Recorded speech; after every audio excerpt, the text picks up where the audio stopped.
Dear friends and book lovers, thank you for joining me today on a small talk about this book, The Land of the Exile. The book is telling a story of a certain country in a way it is not written. And in the previous videos I've made, which you can check the link below here, you'll find it. We talked so much with a friend of mine about what the book was all about, what inspired me as an author to write about this book, and other themes that the book entails, including the cover of the book, why we chose it, the name, and so many other things. So you can just find the link right below and check out that video. Now today, I decided to come right here based on the feedbacks that you've given me. A few of my friends who've read the book, some of you who haven't, still you can find it everywhere online. Otherwise, there's a number I'm going to put on the screen right now. You can still get the book right on this number. Now here, we're going to talk deeply about the book. We're going to go chapter by chapter, weekly, reviewing it, telling what the chapter entails, because I know as an author, I have my perspective on the book, my intake, what I actually felt, what inspired me, what message I wanted to pass out to the people.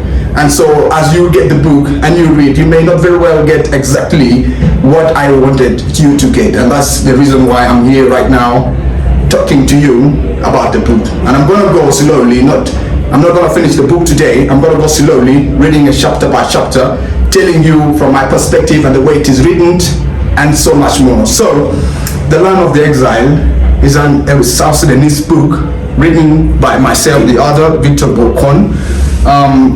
And it's a very, very short novel actually. It's actually very short. It's just 7 chapters. Somebody who loves to read can finish it in 7 hours or 1 week, perhaps if you're a bit occupied. So for you who is willing to read it constantly, please check it out on that number I've indicated. And I'm going to go straight away. But first of all, I want to say thank you to a few of my friends, which I have already acknowledged here. These people have been really, really kind to me. They've been part of my story as I develop part of the book. So I want to say thank to them, and I have already mentioned them here. And still, I pass it in every video that I talk from. Also, the book has some little disclaimer about the language used, about the theme that I want to entail. You know, there are a lot of things that people may not find really, really conducive. Things people may not really say, this is fine with this. I ask that you persevere with us as you read this.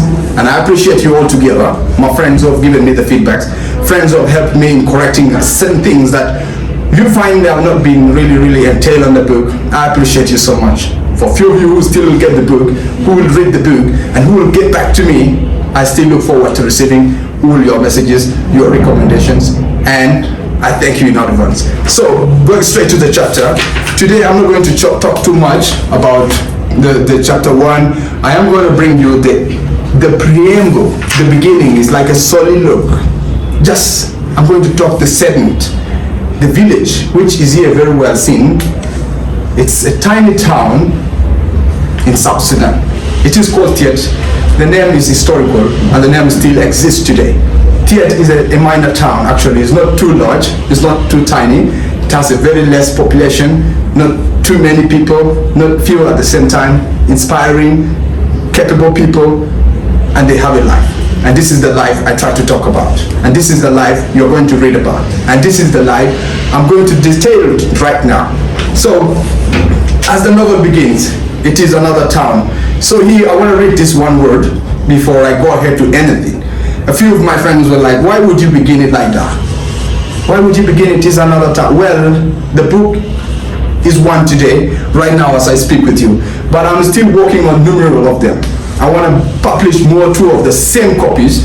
The first one, the second one, and the third one. So this stands as the second one. And that's why the book begins. If you read critically, you'll find that the book is not beginning right where you're reading it.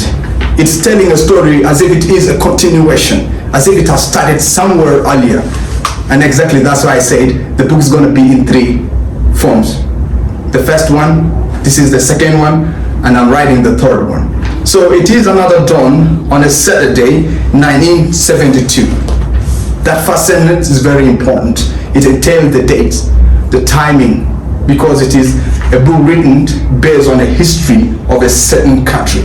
So by beginning with that, it entails the people who already know the history, people who already read it, and people who already love it. And now I have to be very, very clear here. The book is not historical. It's not telling history. It is based on history, based on the events that happened on that country I'm talking about. And therefore, we are playing here the art, we're using a different language, we're using different styles and skills and setting and so many more to tell a story, which most of you have read and most of you still will read. So here now the town is tiny. It's called Tiet. It's in the region of Bahr el Ghazal. Bahr el Ghazal. Currently, I may say it is in Warrap state, a state called Warrap in Bahr el Ghazal in the modern days.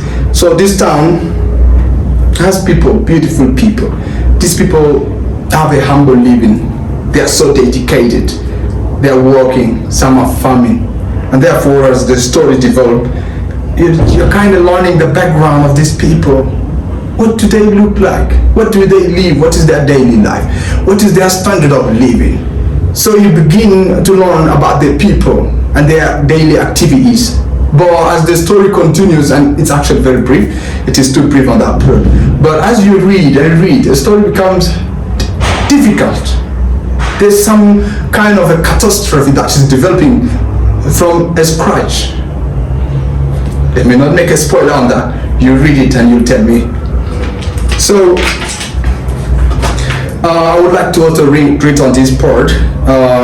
The village is calm and coherent, and the people are lovely and they are humble. But if you spend a day or maybe two in that village, perhaps you will think maybe these people are not okay. Something is wrong with these people. Maybe they have their dead ancestral spirits getting out of their graves, yet visiting them, enchanting them with their evil thoughts, perhaps maybe good otherwise. So actually what is going on? When you read, this is the part that gets a bit controversial. The people seem to be very humble. The people seem to be living cordially, but again, there's kind of some development that you find a bit shocking. This is the part, as an author, I try to concentrate to tell a story, to bring out something that is with us today. Today, people doubt themselves so much. You think, I am perfect. You go outside there and see some things and be like, I think I need a lot to do to be perfect. This is the controversial I'm talking about, and this is what the book entails. The book involves the character that I'm going to mention, three major ones. The first one is called Ajolnok, the second one is called Tonak Chop, and the third character is called Benjamin.